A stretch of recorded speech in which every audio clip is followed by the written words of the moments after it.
दिक्कत सबके ही बाकी भी 52-53 में किला ले रखा और जीरी होने लग रही 38 की 37 की 40 की और भाई 20,000 रुपया खर्चा भी आवा किले में।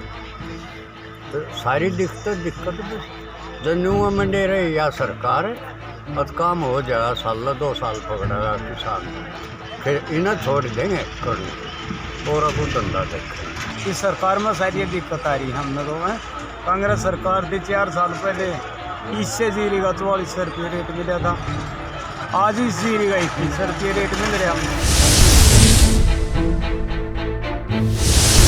अपनी छोटी सी जमीन पर खेती कर देश की अर्थव्यवस्था में अहम योगदान देने वाले किसान जब खेती करना शुरू करते हैं तो उनके सामने मुश्किलों का बड़ा पहाड़ खड़ा रहता है, लेकिन फिर भी किसान पूरा साल मुश्किलों को पार कर फसल को आखिरी रूप देते हैं। लेकिन अगर इस आखिरी वक्त में ही पूरे साल की मेहनत अगर किसानों को फसल के कम भाव लगने की वजह से बर्बाद नजर आए तो उस पर क्या बीतती है उसका अंदाजा भी नहीं लगाया जा सकता।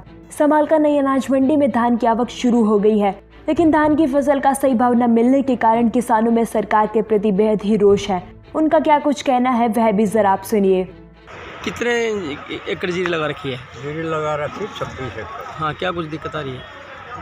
दिक्कत सबके ही बाकी भी भाई भाव नहीं मिल रहा आप दागी और दामा भले गया ला रहे हैं 52-53 में किला ले रखा और जीरी होने लग रही 38 की 37 की 40 की और भाई 20,000 रुपया खर्चा भी आवा किले में। तो सारी दिक्कत जन्नुआ में दे रही या सरकार है और काम हो जाएगा साल 2 साल पकड़ेगा किसान ख़त्म हो जाएगा फिर इन्हें छोड़ देंगे करने और को धंधा देखें। रोजाना करीब 150 क्विंटल धान की फसल मंडी में पहुंच रही है, लेकिन किसान फसल के भाव से बेहद ही नाखुश है। क्या दिक्कत आ रही है? मुझे दिक्कत तो सारी आ रही है जीरी में, परेशानी है ना तो रेट नहीं ना मंडी ले ठोकर मार के देने लग रहे हैं। इस सरकार में सारी दिक्कत आ रही है हमने तो है। कांग्रेस सरकार थी 4 साल पहले इससे जीरी का 44 रुपये रेट मिला था, आज इस जीरी का 21 रुपये रेट मिल रहा हमने। और भाई जमींदारों को खेती करता ही नहीं, जमींदार का नाम रह रहा है। ठेके वाले ज़मीन बोए हैं 50 में 52 में 55 तक ज़मीन ठेके ले रहे हैं। अरे जीरी को 30 के 40 के बीच में हो रही दिक्कत तो भाई सारी आ रही। वहीं जब नई अनाज मंडी सचिव पवन कुमार से बातचीत की गई तो उन्होंने जानकारी देते हुए क्या कुछ बताया वह भी आप सुनिए। हमारे यहाँ नई अनाज मंडी समालका में पीआर लगभग 49,500 के आसपास खरीद हो चुकी है और जो आज की डेट में परचेज एजेंसी द्वारा फिगर दी गई है वो 37,000 क्विंटल के आसपास लिफ्टिंग की गई है। अच्छा, महीन धान 1121 का क्या पोजीशन है?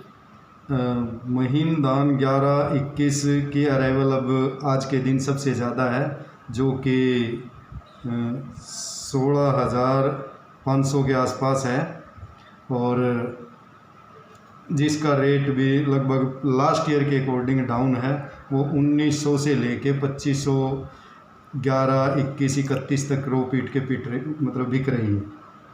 और 1509 अभी 1400, 1450, 1500 से लेकर वो लगभग 1900 तक की बिक रही है। महीन की तो लिफ्टिंग की कोई समस्या नहीं है। महीन धान जैसे ही शाम को जितना भरा जाता है वो इवनिंग टाइम में सारा का सारा लोड होके अपना राइस मिलर अपने गोडाउन में ले जाते हैं। धान में मॉइस्चर कितना पास है? धान के अंदर जो हमारा पीआर का स्पेसिफिक मॉइस्चर दिया हुआ है 17 दिया हुआ है, जिसका 17 मॉइस्चर है उसको गवर्नमेंट प्राइस 1888 और 1868 दो टाइप का है, कॉमन है और एक पीआर 11 या 14 के आसपास है। तो उनका 1888 जो कॉमन मोटी डोलू बोलते हैं उसका 1868 है। आज़ादी के इतने वर्ष बीत जाने के बाद भी किसानों के लिए कर्ज मर्ज बन रहा है। अन्नदाता को खुशहाली के लिए केवल बाजार और उसकी फसल का उचित दाम चाहिए और वह भी उन्हें नहीं मिल पा रहा। समालका से सिटी तहलका के लिए रतन लाल की रिपोर्ट।